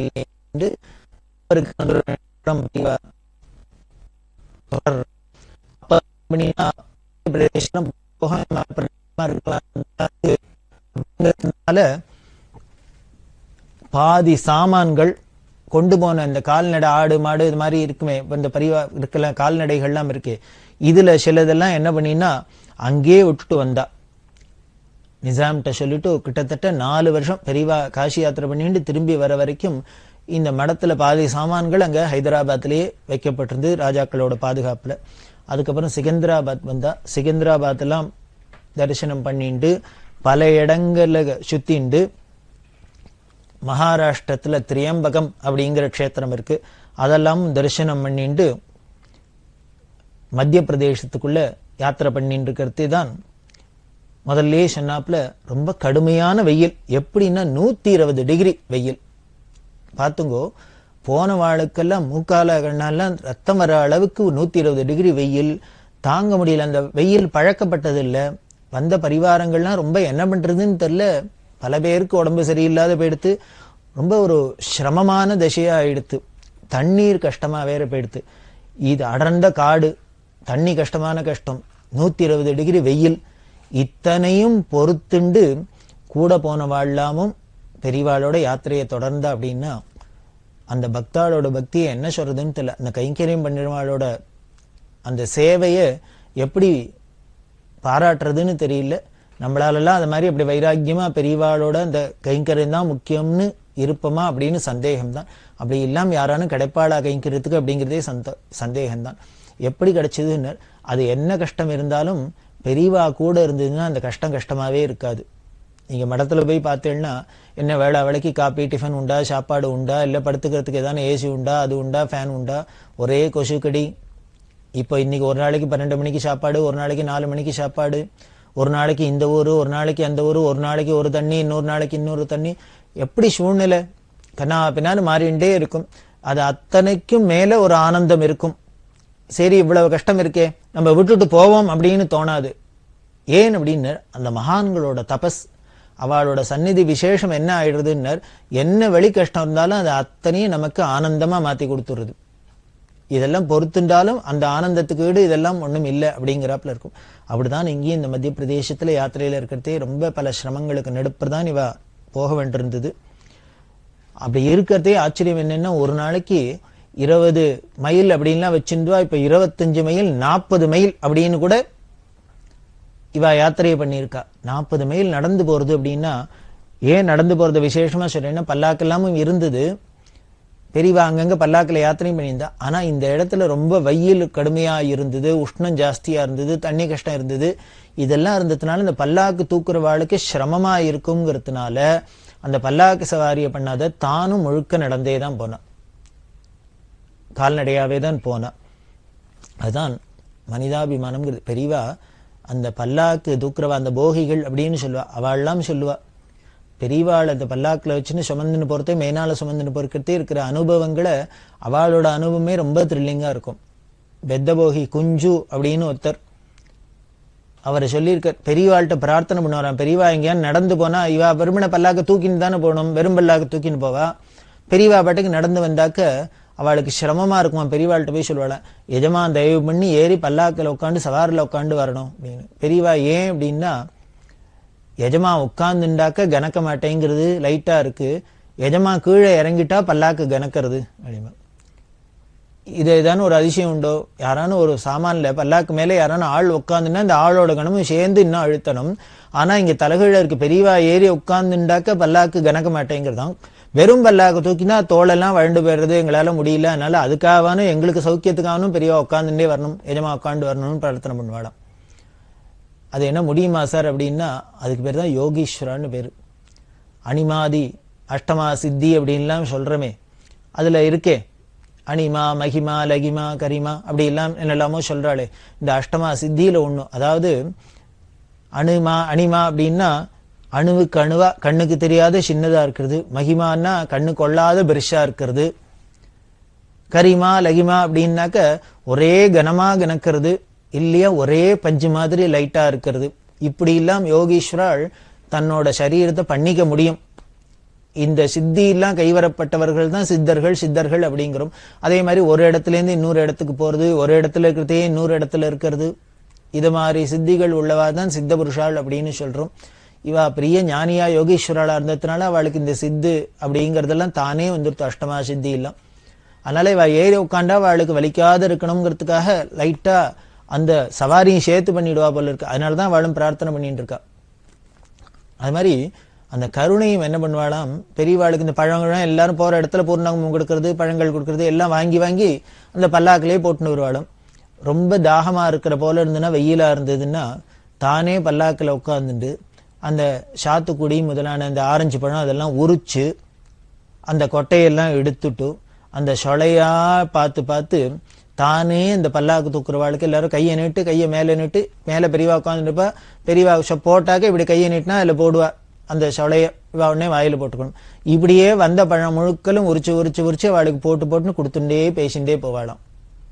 அவளுக்கு தெரியாத இருக்கணும், அந்த சிரமம் தெரியாத இருக்கணும் அப்படின்னு. 1934 வருஷம் ஜபல்பூருக்கு வந்தா. பல ஊர்கள் நடுப்புற, அதெல்லாம் தாண்டி ஜபல்பூர் முக்கியமான ஊரை மட்டும் சொல்லிட்டு வரேன். அதெல்லாம் வந்து அங்க நடுப்புற பல நதிகள், புண்ணிய நதிகள், அதெல்லாம் ஸ்நானம் பண்ணிட்டு இருக்கா. 1934 வருஷம் ஜூலை மாசம் 23ஆம் தேதி பிரயாகைன்னு சொல்லக்கூடிய அலகாபாத்துக்கு வந்தா. தீர்த்தராஜன் அப்படின்னு சொல்லப்பட்டிருக்கு. 1919ஆம் வருஷம் கிளம்பினவா 15 வருஷம் கழிச்சு 1934ஆம் வருஷம் ஜூலை மாசம் தான் திரிவேணி சங்கமம் அலகாபாத்துக்கு வந்தா. இந்த அலகாபாத் பிரயாகைன்னு சொல்ற பழக்கம். தீர்த்தராஜன் அப்படின்னு பேரு. ரொம்ப உயர்ந்த க்ஷேத்திரம். பரத்வாஜ ஆசிரமம் இருந்த இடம். இன்னும் பல மகான்கள் தபஸ் பண்ணின தபோபூமி அது. ராமாயணத்தோட ரொம்ப நெருங்கிய தொடர்பு உடைய க்ஷேத்திரம். அந்த பிரயாகையில தான், அலகாபாத்ல தான் மோட்ச நதிகள்ல 3ஆன கங்கை, யமுனை, சரஸ்வதிங்கிற 3ம் சங்கமமாற இடம். திரிவேணி சங்கமம் அப்படின்னு சொல்றோம். 7 நதி மோட்ச நதி. அந்த 7ல 3 இங்கேயே இருக்கு. அப்படின்னா அந்த 3 நதியும் தனித்தனியா போய் நாம ஸ்நானம் பண்ணணுங்கிற அவசியம் இல்லை. இந்த சங்கமத்துல ஸ்நானம் பண்ணிட்டா அந்த 3 நதியில பண்ணின ஸ்நானம் பண்ண பலனும் கிடைக்கும். அதுல பார்த்தேன்னா கண்ணுக்கு தெரியறாப்புல கங்கையும் யமுனையும் தெரியும். இந்த சரஸ்வதிங்கிறது அந்தர்வாகினி அப்படிங்கிற சரஸ்வதிங்கிற அந்த புண்ணிய நதி காலப்போக்கில் அந்த கலியோட விசேஷம் போல இருக்கு கொடுமையினால ஒரு புண்ணிய நதியே காணா போயிடுத்து, மறைஞ்சு போயிடுத்து. அது ஓடினத்துக்கு உண்டான ட்ரேஸ் எந்த வழியால ஓடித்து அப்படின்னு எல்லாம் சொல்லப்படுது. இப்போ ஜியாகிரபியில அதெல்லாம் இந்த புவியியல் வல்லுநர்கள்லாம் சொல்ற இந்த வழியாலாம் ஓடி இருக்கு, இந்த வழியாலாம் ஓடி இருக்கு அப்படின்னு. அதை பார்த்தேன்னா நம்ம புராணங்கள்ல இதிகாசங்கள்ல எல்லாம் என்னென்னலாம் சொல்லப்பட்டிருக்கோ, அந்த நதி எந்த கரை எப்படி எல்லாம் சொல்லியிருக்காளோ அதெல்லாம் டேலியர் அப்படியே தான் இருக்கு. அப்படி இந்த பிரயாகையில இது சேர்றது, அது அந்தர்வாகினி அப்படின்னு உள்ள சொல்லுவா. கண்ணுக்கு தெரியாத இருக்கு. இந்த 3 நதிகளும் சேர்ற அந்த பிரயாக, அந்த பிரயாகையில ராமேஸ்வரத்திலேருந்து எடுத்துன்னு வந்த அந்த மண்ணை பெரியவா சேர்த்துட்டு அந்த வைதீக காரியங்கள்லாம் எல்லாம் பண்ணிட்டா. அங்க வேணி மாதவர் அப்படின்னு இருக்க, வேணி மாதவர் தரிசனம் பண்ணணும். அதாவது மாதவர் 3 இடத்துல ரொம்ப விசேஷம். ஒண்ணுமே பார்த்துருக்கோம் நினைக்கிறேன். ராமேஸ்வரத்துல சேது மாதவர், இந்த பிரயாகையில வேணி மாதவர், காசியில பிந்து மாதவர். இந்த 3 பேரும் மாதவ க்ஷேத்திரம். இந்த சேது மாதவரை, இந்த வேணி மாதவர், பிந்து மாதவர், இவா 3 பேரையும் அவசியம் தரிசனம் பண்ணும். இந்த காசி யாத்திரையில தான் இதை பண்ண முடியும். அந்த வேணி மாதவரை தரிசனம் பண்ணிட்டா அங்க சிவமடம்ங்கிற இடம் இருக்கு. அங்க சிவமடத்துல தான் தங்குற வழக்கம். பண்ணினா அங்க அக்ஷயவடம் அப்படின்னு ஒண்ணும் கயால பார்க்க போறோம். அந்த அக்ஷயவடத்தோட வேர்பாகம், அடிபாகம் இருக்கிறது இந்த பிரயாகையில. பெரிய வடவிருட்சம். அது என்ன அப்படின்னா அதோட வேர்பாகம் அடிபாகம் இந்த பிரயாகையில இருக்கு, நடுபாகம் காசியில இருக்கு, மேல் பாகம் கயால இருக்கு. அப்படின்னா அப்படி 3 இடத்துக்கும் வியாபிச்சிருக்கிறாப்புல ஒரு பெரிய வடவிருட்சம். அப்படி எல்லாம் இருக்கிறதுனாலதான், அதிசயமா இருக்கிறதுனாலதான், அதுக்கு ஒரு தெய்வீக விருட்சமா இருக்கிறதுனால தான் அதுல நாம ரொம்ப இன்னும் பூஜைதையா கொண்டாடிட்டு இருக்கோம். அந்த வருஷம் அங்கேயே பெரியவா அலகாபாத்ல இருந்துட்டு இருக்கா. வியாச பூஜையும் அங்கதான். அங்க பண்ணிட்டு பெரியவா என்ன பண்றா, மணலை சேர்த்துட்டு அங்கேருந்து கங்கையை எடுத்துக்கணும். கங்கை எங்க எடுக்கணும் அப்படின்னா பிரயாகையில தான் எடுக்கணும். காசி யாத்திரை பண்றதே கங்கைய பிரயாகையில அலகாபாத்ல தான் எடுக்கணும். காரணம், அலகாபாத்துக்கு அப்புறம் இந்த திரிவேணி சங்கமத்துல சரஸ்வதி யமுனையோட சேர்ந்துறதுனால சுத்த கங்கையை தான் எடுக்கணும். கங்கையை மட்டும், கங்கா தீர்த்தத்தை மட்டும் எதோடையும் கலக்கப்படாது, எந்த தீர்த்தத்தையும் கங்கையோட கலக்கப்படாது. ஒரு உதிர்னி ஒரு கடுகத்தினை இருந்தாலும் கங்கை கங்கை. அதனால அதுக்கப்புறம் கங்கையை எடுக்கிற சம்பிரதாயம் கிடையாது நமது சாஸ்திரங்கள்ல. அந்த அலகாபாத்ல தான் ஃபைனல் ஸ்டேஜ். அதுவும் இந்த சங்கமத்துல யமுனையோட கலக்கிறதுக்கு முன்னால உள்ள இடத்துல தான் அந்த கங்கையை எடுத்துப்பா. அப்படி கங்கையை எடுத்துண்டா. கங்கையெல்லாம் சுவீகரிச்சுண்டு பெரியவாங்க விதிப்படி என்னென்ன வைதிக காரியங்கள்லாம் பண்ணணுமோ அதெல்லாம் பண்ணா. வேணி தானம் அப்படின்னு முக்கியமா சொன்னேன், அதெல்லாம் பண்ணிட்டா. பண்ணிட்டு 1934 வருஷத்து வியாச பூஜையை அங்கேயே பண்ணினா. அப்போ கிரகணம் வந்தது. பௌர்ணமி அன்னைக்கு கிரகணம் வந்துடுத்து. வியாச பூஜை அன்னைக்கு அந்த கிரகண ஸ்நானத்துக்கும் இந்த பிரயாகையிலேயே பண்ணிட்டு, கிரகணத்த காலத்துல புண்ணிய நதிகள்லாம் போய் ஸ்நானம் பண்ணி அங்கேயே ஜபம் தபம் எல்லாம் பண்ணினா மந்திர சித்தி எல்லாம் ஏற்படும். தானங்கள்லாம் பண்ணினா கோடி பங்கு பலன் கிடைக்கும். அப்படி எல்லாம் சாஸ்திரம் சொல்றதுனால அதை பண்ணினா. அதுக்கப்புறம் அதுல வாசுகி பரத்வாஜ ஆசிரமம் எல்லாம் இருக்கு. அக்ஷயவடத்தோட மூலம் இருக்குன்னு சொன்னது எல்லாத்தையும் பெரியவா பார்த்துன்னு தரிசனம் பண்ணிட்டு 1934 வருஷம் அக்டோபர் மாசம் 6ஆம் தேதி காசிக்கு விஜயம் பண்ணினா. பனாரஸ் அப்படின்னு சொல்றோம். நம்ம சனாதன ஹிந்து மதத்துல ரொம்ப முக்கியமான க்ஷேத்திரங்கள்ல 2, ஒன்னு காசி, இன்னொன்னு காஞ்சி. இந்த காசியும் காஞ்சியும் நம்ம சனாதன ஹிந்து மதத்துக்கு ஹிருதயஸ்தானம் அப்படின்னு சொல்லணும். அவ்வளவு முக்கியம். அந்த காசி மாநகரத்துக்கு விஜயம் பண்ணினா அங்க வருணா அசி அப்படிங்கிற 2 நதி கங்கையோட கலக்கிறதுனாலே அதுக்கு தெற்கு பக்கம் வடக்கு பக்கம் ரெண்டும் வந்து கலக்கல். அதனாலேயே வாரணாசி வாரணாசி அப்படின்னு அதுக்கு பேரு. மகாஸ்மசானம் அப்படின்னு பேரு. விஸ்வநாதர், க்ஷேத்திரமூர்த்தி, விஷாலாட்சி, அன்னபூரணி, காலபைரவர், தண்டபாணி முதலான தேவதைகள்லாம் அங்க சாநித்தியத்தோட இருக்கா. உலகத்துக்கே படியெழுக்கிற சாட்சாத் ஜெகன்மாதாவான அன்னபூர்ணி இருக்கிற க்ஷேத்திரம். அன்னபூர்ணேஸ்வரிக்கு தான் அங்க ரொம்ப பிராதான்யம். பகவத்பாதாள், ஆதிசங்கர பகவத்பாதாள் அந்த காசியில தங்கித்தான் இந்த சூத்திர பாஷ்யங்கள் எல்லாம் பிரச்சாரம் பண்ணி வியாசாச்சாரியாளவாளோட வந்து வாதம் பண்ணி இப்படி நடந்த பல நிகழ்ச்சிகள் சங்கர விஜயத்தோட தொடர்புது எல்லாமே இந்த காசியில தான் நடந்தது. அந்த வாரணாசியில காசியில போய் பெரிவா தங்கி இருந்தா. அந்த காசியில அனுமான் காட்டுல காஞ்சி காமகோடி பீடத்தோட சங்கர மடம் இருக்கு. இன்னி வரைக்கும் ரொம்ப பிரசித்தமா இருந்தனுக்கு எல்லா யாத்திரைகளும் போய் அங்க தங்கிண்டு எல்லாம் வசதியா இருந்துட்டு இருக்கா. அங்க பெரிவா தங்க காசி நகர எல்லையிலேயே காசி ராஜா, இன்னும் பனாரஸ் ஹிந்து யூனிவர்சிட்டின்னு இருக்கு. அந்த பல்கலைக்கழகத்தை சேர்ந்த வித்வான்கள், மதன் மோகன் மாளவியா அப்படின்னு பெரிய வித்வான், இவா எல்லாருமா சேர்ந்துன்னு காசியில பண்டிதாள்லாம் எப்பொழுதுமே ஜாஸ்தி அப்படின்னு சொன்னேன். இந்த பண்டித கோஷ்டிகள்லாம் வரவேற்க, ராஜா வரவேற்க, காசி ராஜா வரவேற்க, ஊர் ஜனங்கள்லாம் வரவேற்க கிட்டத்தட்ட 10,000 15,000 பேர் கூடியிருந்தா. அன்னைக்கு பெரியவாளை தரிசனம் பண்ண. ஏன்னா முதல்ல பெரியவா போறா. ஒண்ணுமே சொன்னோம், மடத்துல கும்பகோணத்திலேருந்து கிளம்புறதே மடத்து மேனேஜர் கவலைப்பட்டார், நம்மள ஆந்திராவை தாண்டிட்டாக்க நமக்கு அப்புறம் வரவேற்பு எப்படி இருக்கும்னு தெரியல. ஏன்னா அந்த காலத்துல காஞ்சி மடத்துல அன்னன்னைக்கு வரதை வச்சுன்னுதான் செலவு பார்த்துண்டா. அதனால அங்கங்க போனா அன்னன்னைக்கு யாரானு வந்து சேவார்த்திகள் வந்து பக்தா வந்து பிக்ஷாவந்தனம், பாத பூஜை இதெல்லாம் பண்ணி பணம் கொடுத்து ஏதானும் சாமான்கள்லாம் கொடுத்தா மடத்தை மற்ற காரியங்கள் நடக்கலாம். அப்படிலாம் ஒரு இருந்ததுனால, சிச்சுவேஷன் இருந்ததுனால மேனேஜர் பயந்தர், நம்ம இந்த தாண்டி போயிட்டோம்னா அதுக்கப்புறம் நம்மளை யாருன்னு தெரியுமா, நம்மளோட பெருமை மகிமா அவளுக்கு தெரியுமா, அவ அதுக்கு ஏத்தாப்புல நமக்கு உபச்சாரம் பண்ணுவாளா, காலத்தை தள்ள முடியுமா அப்படின்னு, அதாவது ஒரு நிர்வாக ரீதியா அவருக்கு உண்டான கவலைப்படித்தான் சொன்னார். ஆனா இங்க வந்து பார்த்தா என்னென்ன தலைகீழ இருந்தது, ஆச்சரியமா இருந்தது. 10,000 15,000 ஜனங்கள் ஒரு ரிசப்ஷனுக்கு கூடுறா அப்படின்னா வரலாறுல அப்படி இல்லாம ஏதோ அரசியல் தலைவர்களுக்கெல்லாம் வேணா பார்க்கலாமா, ஒரு மத தலைவர்களுக்கு, ஒரு மடாதிபதிக்கு இப்படி இருக்கும்னா இது பெரியவாள்கிட்ட நடந்திருக்கு. அத்தனை பேரும் ஆசைப்பட்டு பார்த்தேன்னா சில போட்டோக்கள்லாம் இருக்கு அந்த காலத்துல எடுத்தது. எங்க பார்த்தாலும் பெரியவா அந்த யாத்திரை வர இடத்துல ஒரே தலையாதான் தெரியும். இருக்கிற கட்டடங்க மேல, அது மேல, மரத்து மேல, மட்ட மேலன்னு எல்லாத்துலயும் எரிண்டு பெரியவாளை எப்படியானு ஒரு தரமான பாத்திர மாட்டோமா, துளியானும் அந்த கடாட்சம் மேல பட்டுறாதா அப்படின்னு ஏங்கிண்டு பார்த்துட்டு நிக்கிறாப்புலே இருக்கும். பல போட்டோக்கள்லாம் அப்படி இருக்கு. அப்படி காசியில ரொம்ப பெரிய வரவேற்பு, விஜயம் பெரியவா. அங்க கங்கா ஸ்நானம் பண்ணி பல கட்டங்கள் இருக்கு. அதுல முக்கியமானது 5 கட்டம், மணிகன்னிகா முதலான கட்டங்கள், அதெல்லாம் ஸ்நானம் பண்ணிட்டு அங்கங்க வைதீக காரியங்களை என்னென்ன பண்ணுமோ பண்ணிட்டு விஸ்வநாதர், விசாலாட்சி, அன்னபூர்ணி வாழலாம் தரிசனம் பண்ணிட்டா. 10,000 பேர் 15,000 பேர் நோம். காசிக்கு பேர்ந்தவாளுக்கு தெரியும், எல்லாம் ஒரே சந்து சந்தா இருக்கும். விஸ்வநாதர் கோவில் எப்படி இருக்கும் அப்படின்னர், நாம என்ன கற்பனை பண்ணிட்டு ஏதோ காசி இப்படிப்பட்ட பெரிய ராஜதானி அப்படின்னு சொல்லுவேன். சனாதன மதத்துக்கு அவ்வளவு புராண ரீதியா வரலாறு ரீதியா இப்படி எல்லாம் மகிமே பிரசித்தம்லாம் சொல்ற ஊர்னா விஸ்வநாதர் கோவில்னா என்னமோ பெருசா நம்பூர் தஞ்சாவூர் பிரகதீஸ்வர கோவில் மாதிரி இருக்கும். அப்படி இருக்கும்னு கற்பனை கொண்டு போனோம்னா ஏமாந்து போயிடும். என்னென்ன ஒரு வீடு மாதிரி இருக்கும். அதுக்குள்ள பார்த்தா 12 ஜோதிர்லிங்கத்துல ஒருத்தர் விஸ்வநாதர், அவர் உட்கார்ந்துட்டு இருப்பார். யாரு வேணா போய் அவாவா கங்கா தீர்த்தத்தினால பாலால அபிஷேகம் பண்ணலாம், பில்வார்ச்சனை பண்ணலாம், எல்லாம் பண்ணலாம்.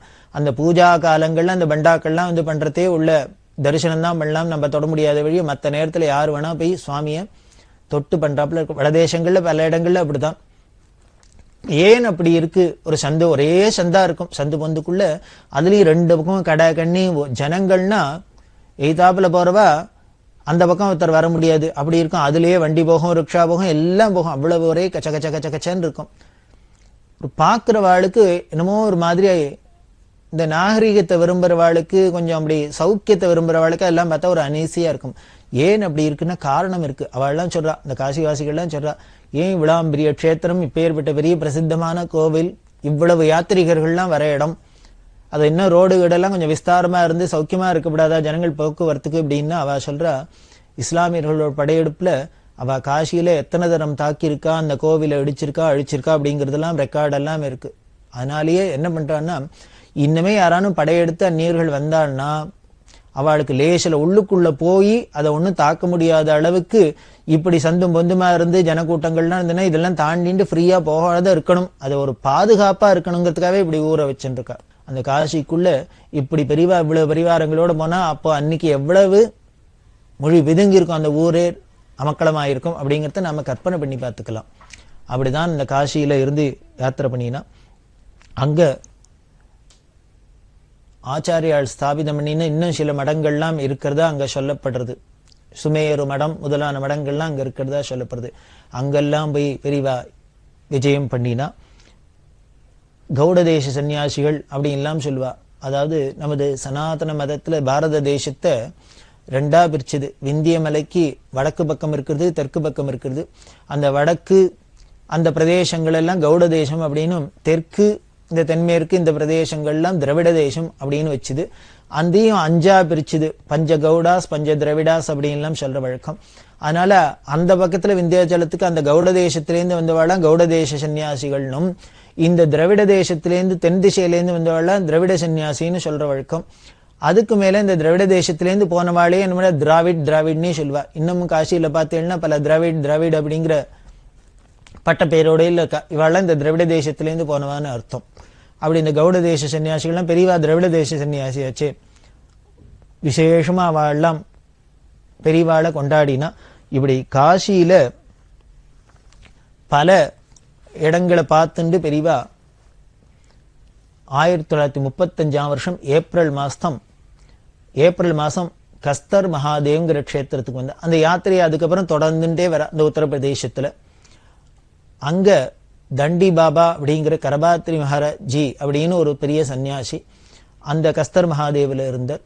அவர் பெரியவாளை பார்க்கணும் தரிசனம் பண்ணணும்னு ஆசைப்பட பெரியவா அவரோட சந்திச்சு அவருக்கு தரிசனம் குடிச்சு எல்லாம் பண்ணா. அதுக்கப்புறம் சுராஜ்பூர்ல ராஜவம்சம் அவ அழிச்சுன்னு போய் பெரியவாளை தங்களோட அரண்மனையில வச்சு பெரியவாளுக்கு ஏகப்பட்டது அமக்களமா வெகு விமரிசையா உபச்சாரம்லாம் பண்ணா. அப்புறம் பல இடங்களுக்கு பெரியவா வந்தா.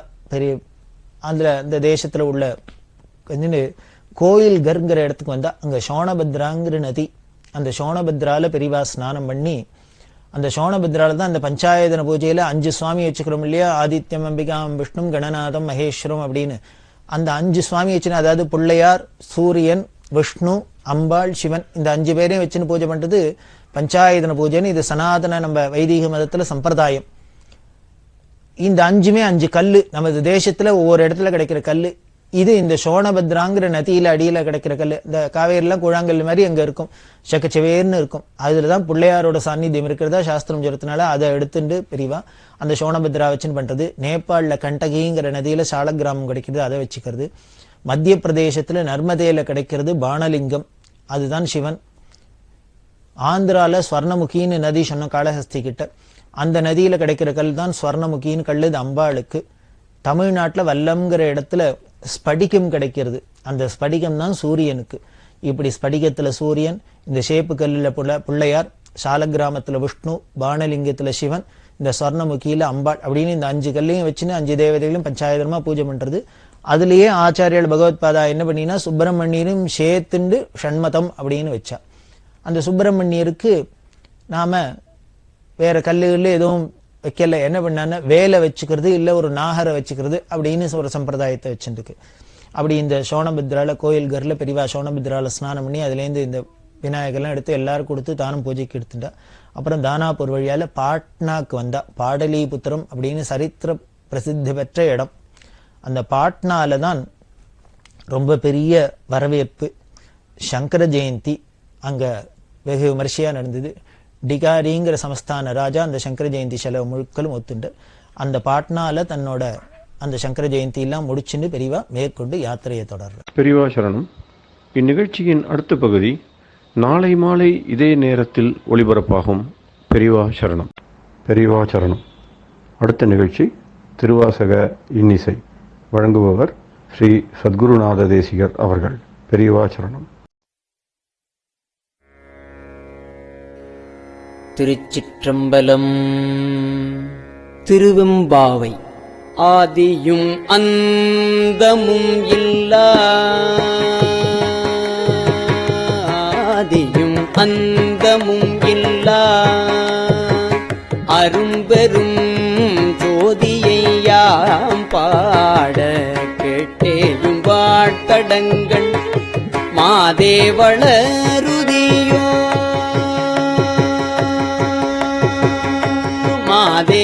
மாதேவளருதியோ வன்செவியோ நின் செவிதான் மாதேவன் வார்கழல்கள் வாழ்த்திய வாட்கோலி போய் வீதிவாய் கேட்டலுமே விம்மி விம்மி மெய் மறந்து போதாரமழியின் மேல் நின்றும் புரண்டு இங்கன் ஏதேனுமாகாள்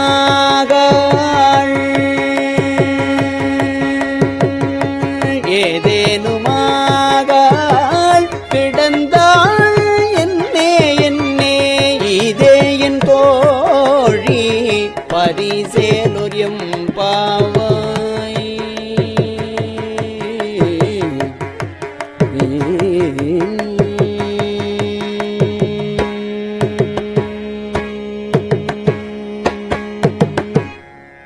பாசம் பரஞ்சோதிக்கு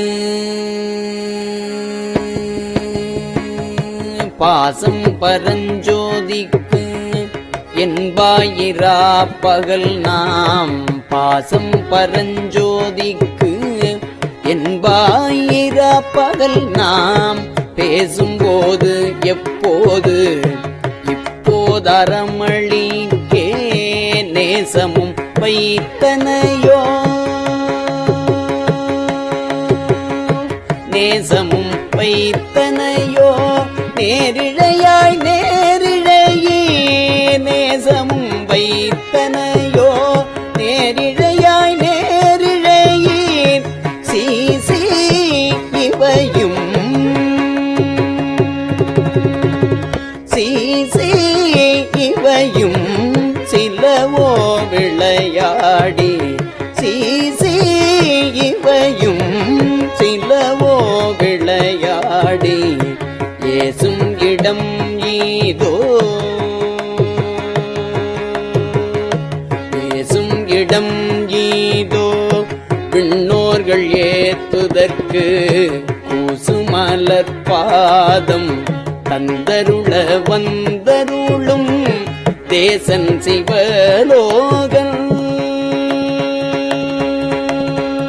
தேசன் சிவலோகன் தில்லை சிற்றம்பலத்துள் தேசன் சிவலோகன் தில்லை சிற்றம்பலத்துள் ஈசனார்க்கு அன்பார் யாம் ஈசனார்க்கு அன்பார் யாம் ஆரேலொரும் பாவாய்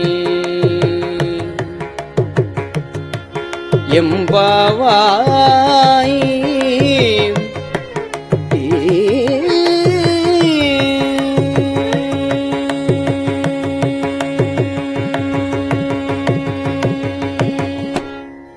முத்தண்ண வெண்ணகையாய் முத்தன்ன வெண்ணகையாய் முன்வந்து எதிர் எழுந்து என் அத்தன் ஆனந்தன் அமுதனென்றள்ளூரி தித்திக்க பேசுவாய் வந்து உன் கடை திறவாய் பத்துடையீர் ஈசன் பழகடியே பாங்குடையீர் புத்தடியோம் புன்மை தீர்த்து ஆட்கொண்டார் பொல்லாதோ எத்தோனின் அன்புடைமை எல்லோம் அறியோமோ சித்தம் அழகியார் பாடாரோ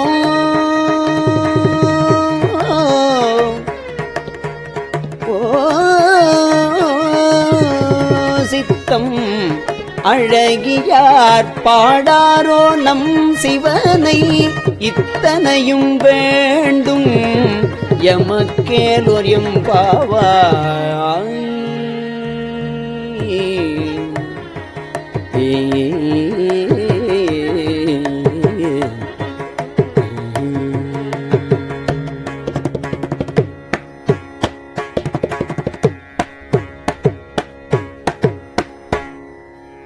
உன்னித்தில நகையாய் இன்னம் புலன்கின்றோ.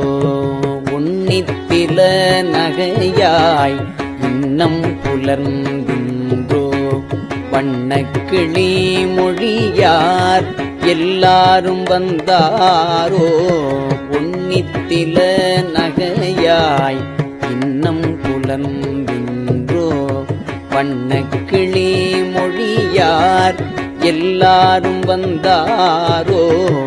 எண்ணிக்கொடு உள்ளவா சொல்லுவோம் அவ்வளவும்.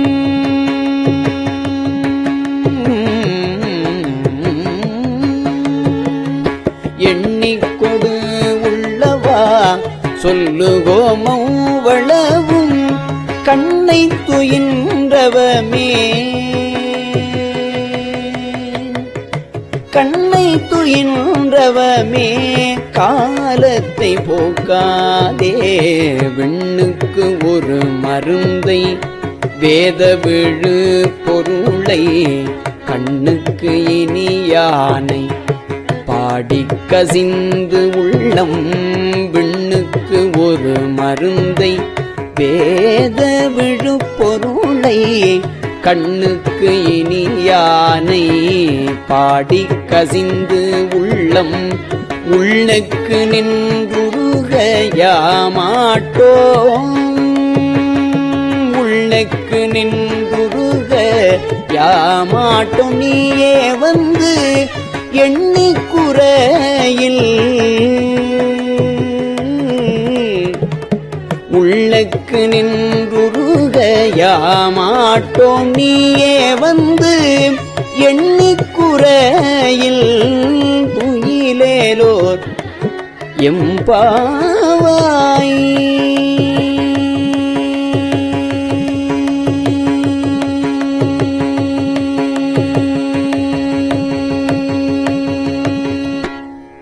மாலரியா நான் முகனும் காணாமலையினை.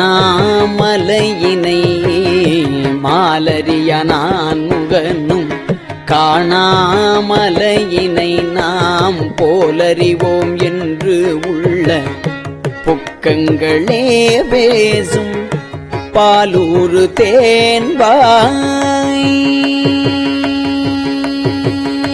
பாலூரு தேன்பாய் படிரி கடை திறவாய். பாலூரு தேன்பாய் படிரி கடை திறவாய். ஞாலமே விண்ணே பிறவே அறிவறியான் கோலமும் நம்மை குண்டருளி கோதாட்டும் சீலமும் பாடி சிவனே சிவனே கோலமும் நம்மை குண்டருளி கோதாட்டும் சீலமும் பாடி சிவனே சிவனே என்று ஓலம் இடேனும்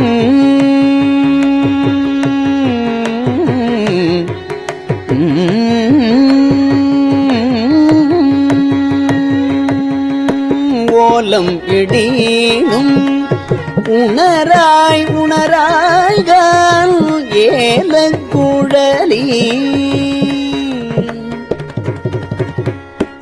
ஏலக்குழலி பரிசேலூர் எம்பாவாய்.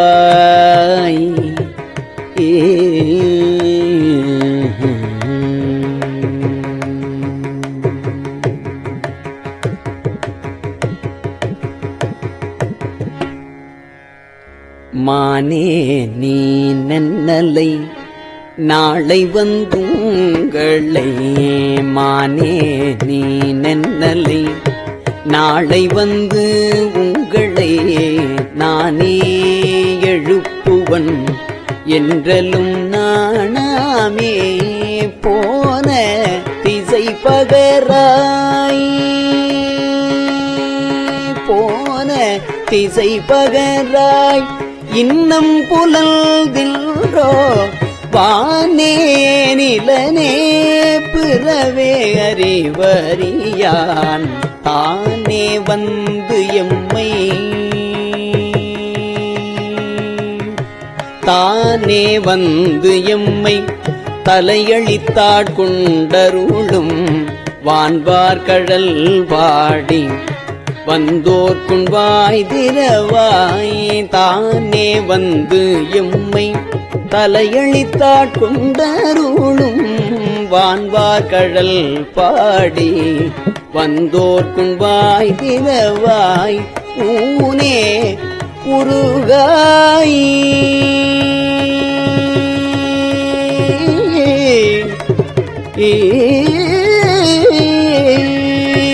ஊனே உருகாய் உனக்கே உறும் எமக்கும். ஊனே உருகாய் உனக்கே உறும் எமக்கும் ஏனோர்க்கும் தம் கோனை.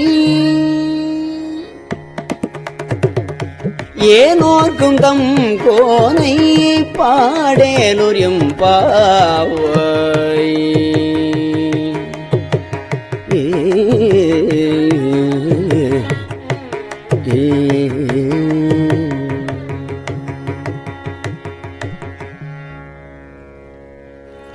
அன்னே இவையும் சிலவோ பல அமரர்.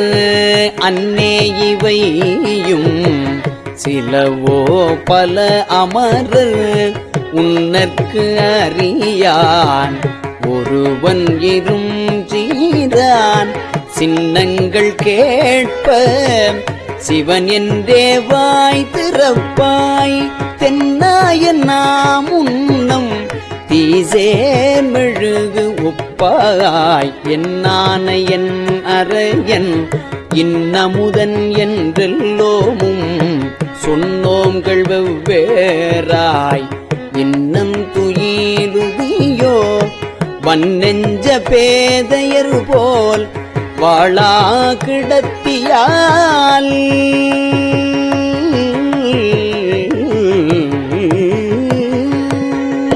வன்னெஞ்ச பேதையர் போல் வாழா கிடத்தியால். என்னே துயிலில் பரிசேலோர் எம்பாவாய்.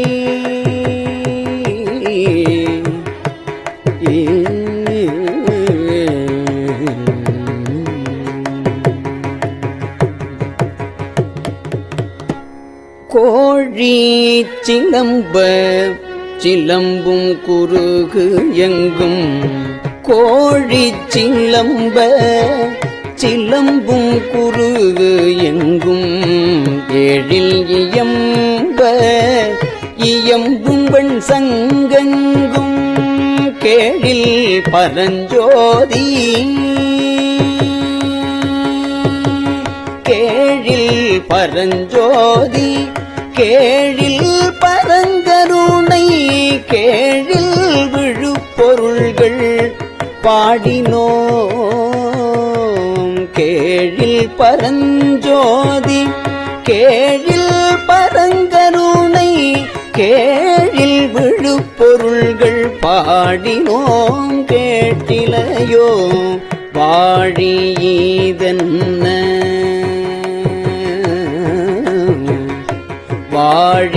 வாழியீதன்ன உறக்கமோ வாய் திறவாய். ஆழியானன்புடை நீ ஆமாறும் யூவாரோ ஊழி முதல்வனாய். ஊழி முதல்வனாய் நின்ற ஒருவனை. ஊழி முதல்வனாய் நின்ற ஒருவனை ஏழை பங்காளனையே. ஏழை பங்காளனையே பாடேலோ எம்பாவாய்.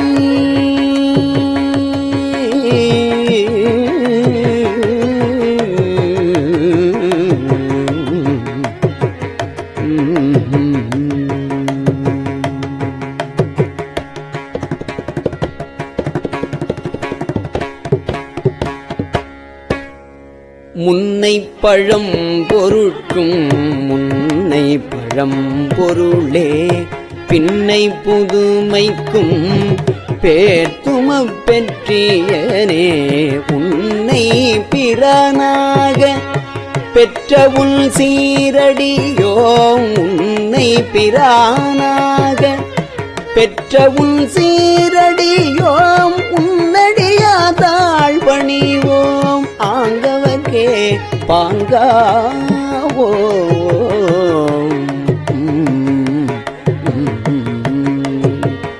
அன்னவரே எங்கணவர் ஆவார்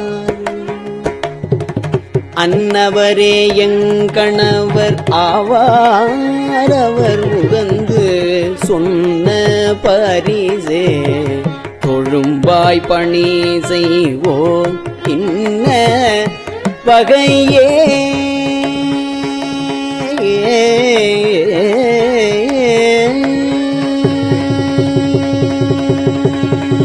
இன்ன வகையே எமக்கெங்கொனல் குதியேல் என்ன குறையுமிலோ ஏலோர் எம்பாவாய்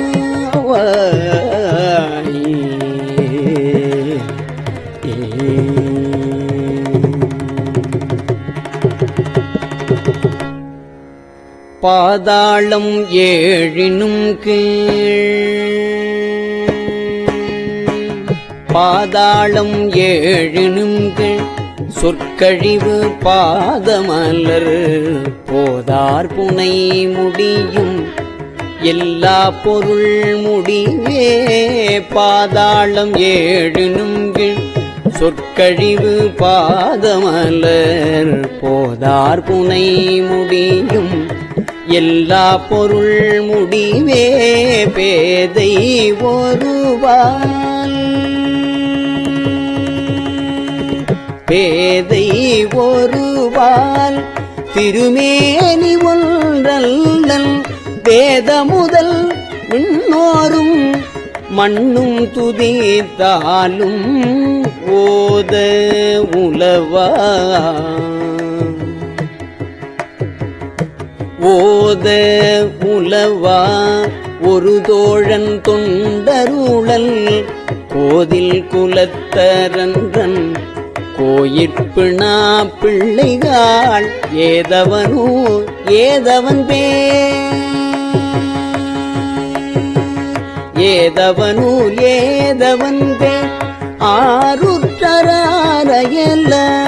ஏதவனூல் ஏதவன் ஆருற்றராரையல்லார் ஏதவனை பாடும் பரிசேலோ எம்பாவாய்.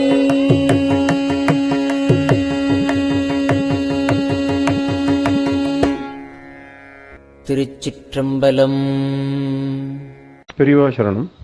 இந்நிகழ்ச்சியின் அடுத்த பகுதி நாளை மாலை இதே நேரத்தில் ஒளிபரப்பாகும். பெரியவா சரணம். பெரியவா சரணம்.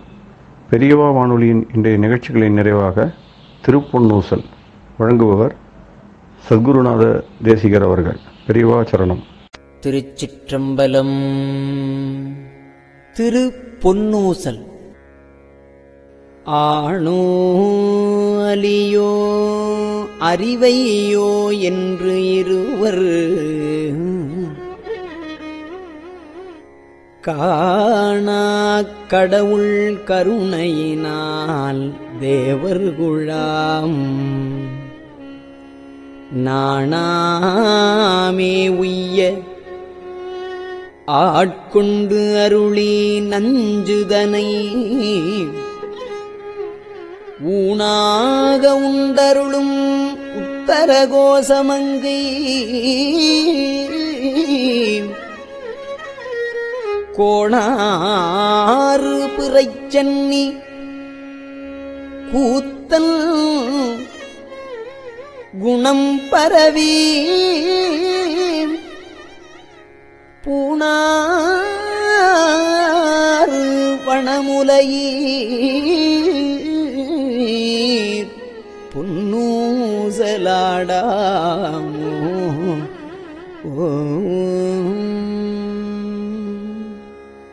திருச்சிற்றம்பலம்.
பெரியவாசரணம்.